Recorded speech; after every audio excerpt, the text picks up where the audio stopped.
Assalamualaikum warahmatullahi wabarakatuh. Bapak, Ibu, banyak pasien-pasien TB di rumah sakit di Indonesia yang tidak dikelola sesuai dengan standar nasional maupun internasional. Sehingga beberapa bahkan akhirnya berkembang menjadi jenis-jenis TB yang resisten terhadap obat TB, MDR TB. Banyak juga berdasarkan penelitian pasien-pasien diabetes yang tidak memenuhi target-target pengobatan, sehingga akhirnya berkembang menjadi komplikasi-komplikasi yang menyulitkan tata laksana selanjutnya. Nah, di balik isu kendala atau efektivitas pengobatan diabetes, TB, dan sebagainya, ini adalah isu mengenai ketidaksiapan rumah sakit dalam mengelola penyakit-penyakit kronis. Baik TB maupun diabetes adalah penyakit-penyakit kronis. Dua-duanya tidak bisa tertangani hanya dengan satu kali interaksi seorang pasien datang ke rumah sakit ditangani oleh seorang dokter satu kali. Dua-duanya memerlukan interaksi yang berulang antara pasien dengan fasilitas pelayanan kesehatan. Dua-duanya memerlukan pengobatan jangka panjang, TB berbulan-bulan, diabetes bisa bertahun-tahun bahkan seumur hidup, sehingga memerlukan upaya untuk meningkatkan kepatuhan pengobatan. Nah, ini semua tidak mudah, apalagi mengingat bahwa fasilitas pelayanan kesehatan kita termasuk rumah sakit itu secara umum didesain untuk menangani penyakit-penyakit akut, bukan kronis.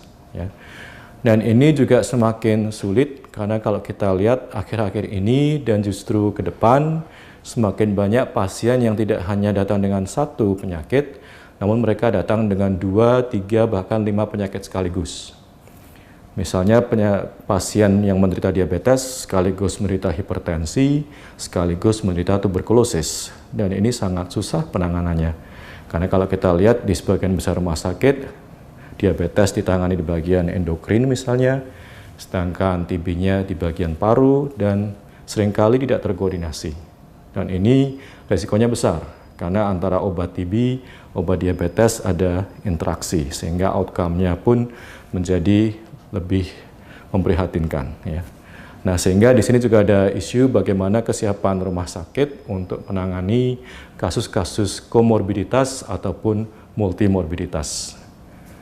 Saya di MMR mengelola beberapa sesi kuliah untuk kesehatan global. Baik TB maupun diabetes dan penyakit-penyakit kronis lain adalah isu kesehatan global. TB sudah lama menjadi isu kesehatan global bagian dari MDG.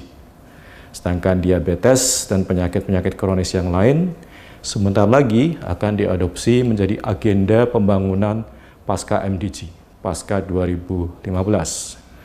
Dan di skala nasional pun kedua isu ini penting.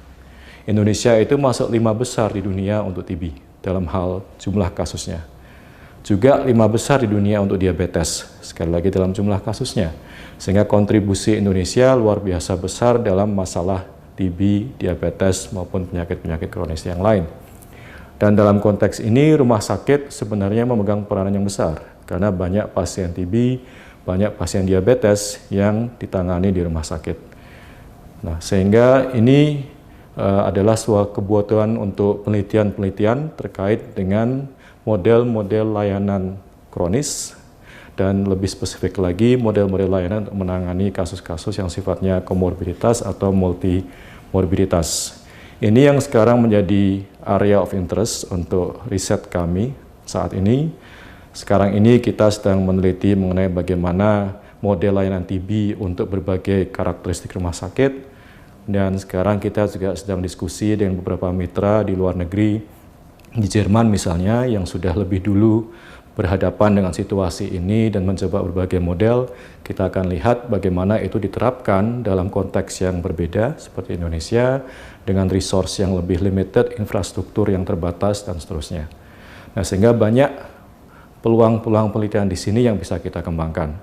Dan tentunya kita juga berharap juga ada beberapa tesis misalnya dari MMR ini yang juga bisa masuk ke ranah ini mengenai model layanan untuk penyakit kronis, mengenai model layanan untuk kasus-kasus komorbiditas ataupun multimorbiditas di rumah sakit. Sehingga besar harapan kami ada beberapa mahasiswa yang ingin meneliti ke arah ini. Jadi nanti kalau memang ada yang berminat, silahkan bisa menghubungi kami via sekretariatnya MMR atau kalau saat kita berjumpa tatap muka di kelas. Ya. Saya kira itu yang bisa saya sampaikan. Untuk selanjutnya saya tunggu emailnya atau nanti pada saat kita tatap muka di kelas. Terima kasih. Assalamualaikum warahmatullahi wabarakatuh.